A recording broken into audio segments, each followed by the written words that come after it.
एक और राज्य यानी कि ये यूँ कह लीजिए एकमात्र राज्य कर्नाटक भी भारतीय जनता पार्टी के हाथ से निकल गया है, जहां पर बीते दिनों जो चुनाव हुए थे उसमें कांग्रेस की प्रचंड बहुमत के साथ सरकार बनी है। 10 साल के बाद कांग्रेस ने कर्नाटक में वापसी करी है। तो आज हम महेश अवाना जी के पास मौजूद हैं, इनसे बातचीत करेंगे कर्नाटक चुनाव को लेके और कुछ राजनीतिक मामलों को लेके। सर, आपका स्वागत है राइट इंडिया प्लस में। जी धन्यवाद। सर, साउथ का एकमात्र राज्य था कर्नाटक, वो भी आप लोगों के हाथ से फिसल गया है। आखिर क्या कमी रहेगी, कहाँ आप लोग कमज़ोर हो गए कि कर्नाटक जो आपके हाथों में था वो आपके हाथ से निकल गया है और कांग्रेस 10 साल के बाद वापसी में आ गई है? मेरा ऐसा मानना है कि सभी लोगों ने बहुत अच्छी तरह से चुनाव का सामना किया, बहुत मेहनत की, चाहे वो कोई छोटा कार्यकर्ता था, चाहे हमारे देश के प्रधानमंत्री आदरणीय नरेंद्र मोदी जी थे। सभी ने मेहनत की, बहुत मेहनत की, लेकिन पब्लिक का जो भी फैसला है हमें उसका स्वागत करना चाहिए। और कहते हैं कि कहीं ना कहीं कोई काम होता है, अगर हमारे विपरीत भी होता है तो उसमें भी कोई ना कोई भलाई है। एक लोकसभा के चुनाव अभी अगले साल होने हैं, अगर कहीं कोई कमियां हैं तो उन कमियों के बारे में भी संज्ञान लिया जाएगा, देखा जाएगा।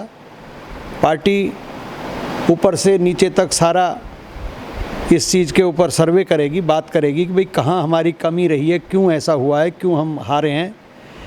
और क्या होता है कि थोड़ा बहुत जब किसी के पास सत्ता होती है तो उसका विपरीत नतीजे भी आते हैं, ऐसा नहीं है। लोग देखना चाहते हैं क्योंकि अभी तक कर्नाटका में लगातार तो कोई नहीं रहा है, भाजपा आई, कांग्रेस आई या जेडीएस, कोई ना कोई पार्टी आती रही, लगातार तो कोई अभी तक जीता नहीं है। जैसा हम देखते हैं कि मध्य प्रदेश में भी पीछे हुआ, लेकिन उसके बाद बीजेपी फिर लौट आई।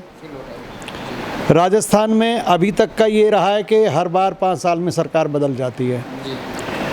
तो अलग अलग प्रदेशों की अलग अलग जो बात है। अब देखिए, उत्तर प्रदेश में योगी जी का दोबारा शासन आया, ऐसा भी नहीं है कि कहीं हम कमज़ोर हैं। हाँ, इस पर ज़रूर चर्चा होनी चाहिए, ज़रूर विचार करना चाहिए कि कर्नाटक में हमारी क्या कमियां रही हैं। और दोनों चीज़ें देखनी चाहिए कि पब्लिक को भी देखना चाहिए कि कौन अच्छा है, कौन बुरा है।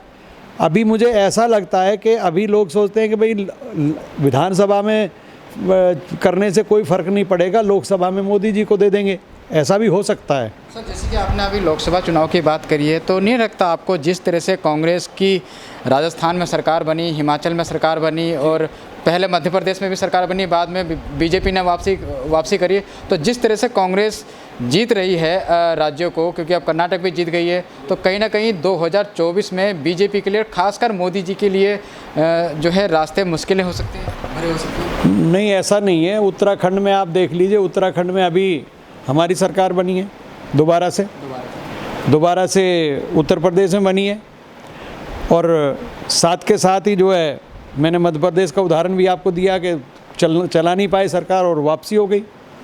तो ऐसा नहीं है लोकसभा में मोदी जी का परचम लहराएगा, इसमें कहीं कोई शक नहीं है, बिल्कुल ज़रा भी संशय नहीं है। क्योंकि मोदी जी के जो कार्यकाल है, जो तरीका है काम करने का, वो बहुत अच्छा है। गुजरात में भी वापसी की है, हर बार लगातार वापसी कर रहे हैं। तो ऐसा नहीं है कि सभी जगह मोदी जी खड़े हो जाएंगे, जाके जो नीचे के लोग हैं उनको भी सोचना पड़ेगा। सर, जिस तरह से चुनाव के समय में देखा जा रहा है, अक्सर जितने भी नेता हैं या राजनीतिक दल हैं, जिस तरीके से वो लोग वादे करते हैं, तो क्या ये माना जा सकता है कि जिस चुनावी जो ये मुफ्त की चीज़ों का चुनावी वादों का ट्रेंड और बढ़ेगा आने वाले समय में? देखो, मेरा अपना विचार जो है, मैं तो वो कह सकता हूँ, जहाँ तक मेरा विचार है, मैं समझता हूँ कि लोग जो फ्री के चक्कर में पड़ेंगे, जो मुफ्त का खाना चाहेंगे, वो देश के लिए नहीं सोच रहे। वो देश की बर्बादी का, देश के नुकसान का मामला है वो। क्योंकि लोगों को अगर परमात्मा ने पैदा किया है तो वो फ्री के लिए नहीं किया कि भाई फ्री में आप खाते रहो या फ्री का मांगते रहो और आप काम ना करो।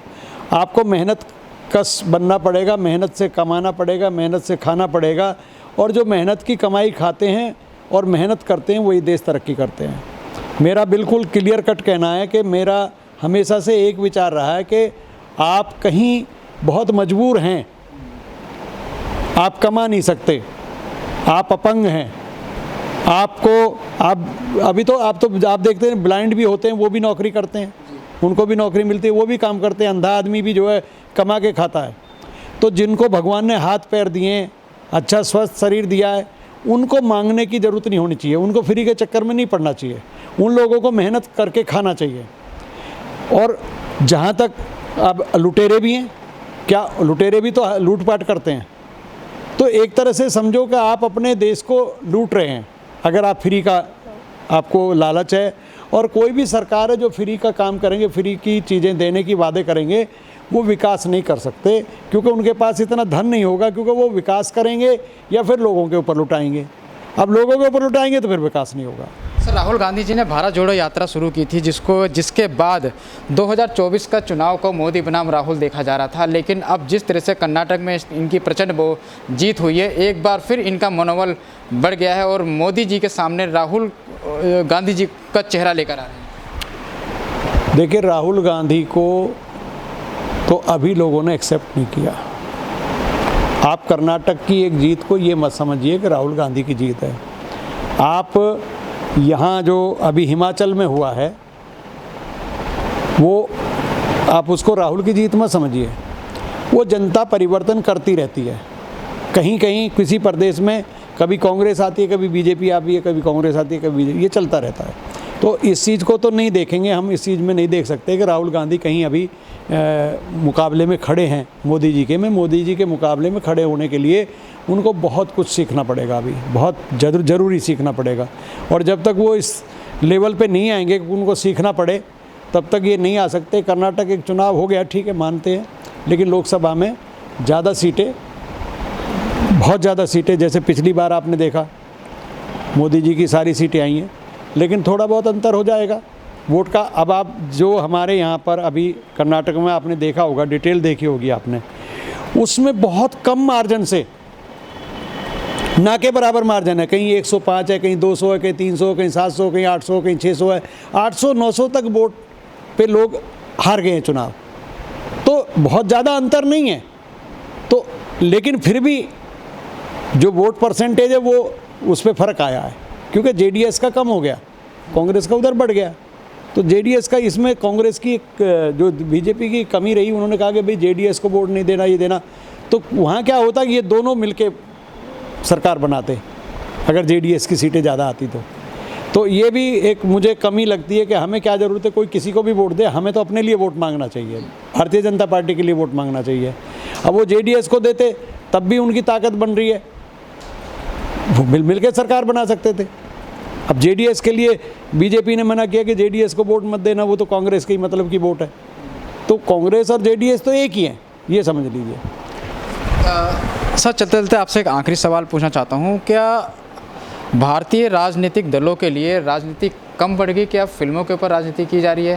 पहले द कश्मीर फाइल आई, जिसको लेके कहीं ना कहीं बीजेपी ने उसका प्रचार प्रसार किया, और अब द केरला स्टोरी आई है, उसको लेके भी कहीं ना कहीं भारतीय जनता पार्टी उसके प्रचार में लग गई है।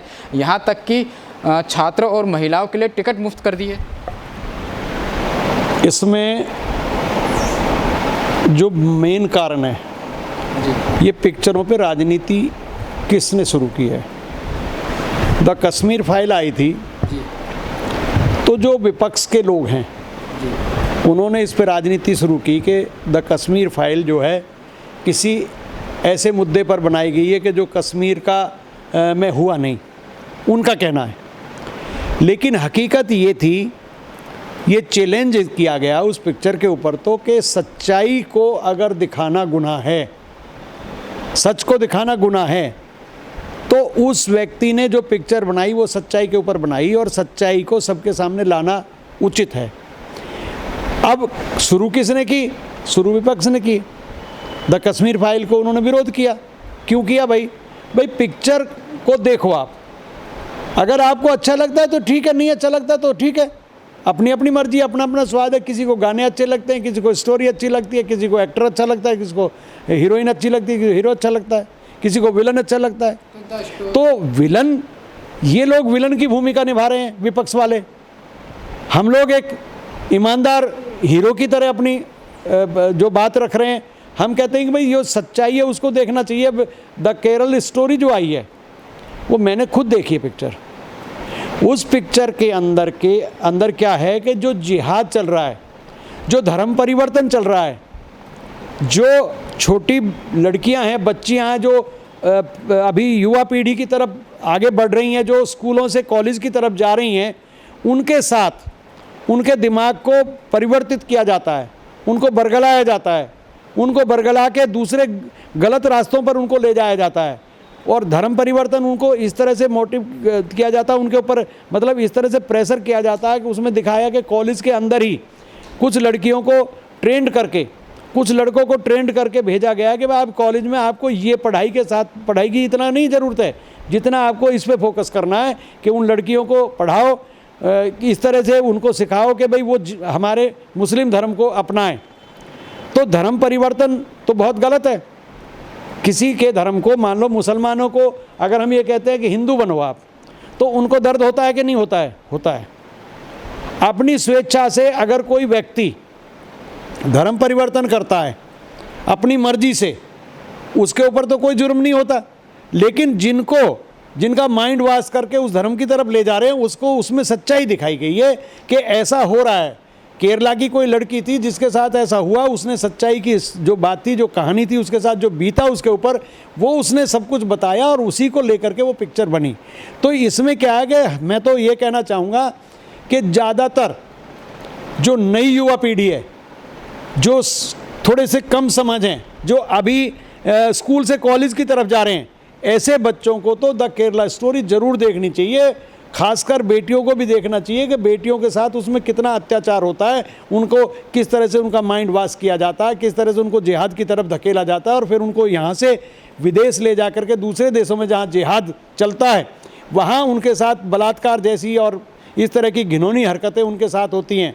उनको बम के रूप में इस्तेमाल किया जाता है, उनके साथ अय्यासी करते हैं वो लोग जो उनके साथ बलात्कार करते हैं, गंदी हरकतें करते हैं। वो सब कुछ दिखाया है कि भाई बच्चे उस तरह के रास्ते पर ना जाएं। और उसमें ये भी दिखाया है कि किस तरह की टैबलेट उनको बच्चियों को देते हैं वो, जिससे उनका माइंड घुमाते हैं, उनके दिमाग को इस तरह से कर देते हैं कि वो उनको कुछ और सूझता नहीं है। जो उसके सामने कोई बोलता है जिस तरह से कि उनको मानव बम जो बनते हैं, मानव बम को क्या करते हैं, उसी तरह की दवाइयाँ खिलाते हैं। उसमें यह बताया गया कि वो मानव बम जो होता है वो उस तरह की बातों पे चलते चलते वहाँ तक विस्फोट कर जाता है, वो अपने आप को उड़ा देता है। आपने देखा कई तरह के गेम आ रहे हैं आजकल टीवी मोबाइल पे गेम आते हैं, उस मोबाइल में बच्चा क्या कहीं से भी छलांग लगा देता है, सुसाइड कर लेता है। तो वो क्या है, वो माइंड वॉश ही तो कर रहे हैं। तो इस तरह की हरकतों पे रोक लगाने का जिहाद जो चल रहा है, ये इस तरह की जो बातें चल रही हैं उनको रोकने के लिए इसमें दिखाया है। इसमें कोई गलत थोड़ी है। सुप्रीम कोर्ट ने भी देश के ने कहा कि भाई इसमें क्यों बैन लगाया जाए, क्यों इसको रोका जाए। टैक्स फ्री कर दिया सरकार ने, कई जगह से टैक्स फ्री किया, कहीं सरकार। तो ये विरोधी लोग जो हैं, जिनको उस पक्ष से वोट की राजनीति कर रहे हैं, केवल भारतीय जनता पार्टी की वोट की राजनीति करी, वो तो कह रही है सच्चाई जो हो रहा है वो दिखा रहे हैं, देखो वो भी देखें, हम भी देखें, और जो उसमें सही है उसको देखें। वो अपने आप को ठीक क्यों नहीं करते? जो जिहाद चला रहे हैं वो अपने आप को ठीक करें। तो ये थे हमारे साथ महेश समाना जी, इनसे हमने बात करी। जहां एक तरफ कांग्रेस खेमे में खुशी की लहर है कर्नाटक जीत के बाद, वहीं देश भर के अंदर द केरला स्टोरी फिल्म को लेकर विवाद शुरू हो गया है। विपक्षी दल कहीं ना कहीं इस फिल्म का विरोध कर रहे हैं और कई राज्यों में इसको बैन किया गया था, लेकिन सुप्रीम कोर्ट का फैसला आया और जहां जहां इसको बैन किया गया उसके लिए सुप्रीम कोर्ट ने सख्त निर्देश दिए कि इस फिल्म को बैन नहीं किया जाए। अब देखना बहुत अहम होगा कि द केरला स्टोरी जो मूवी है, जो लव जिहाद के ऊपर बताई जा रही है, इसको लेकर कितना और बवाल देश भर में देखने को मिलेगा। तब तक आप जुड़े रहिए, बने रहिए राइट इंडिया प्लस के साथ। नमस्कार।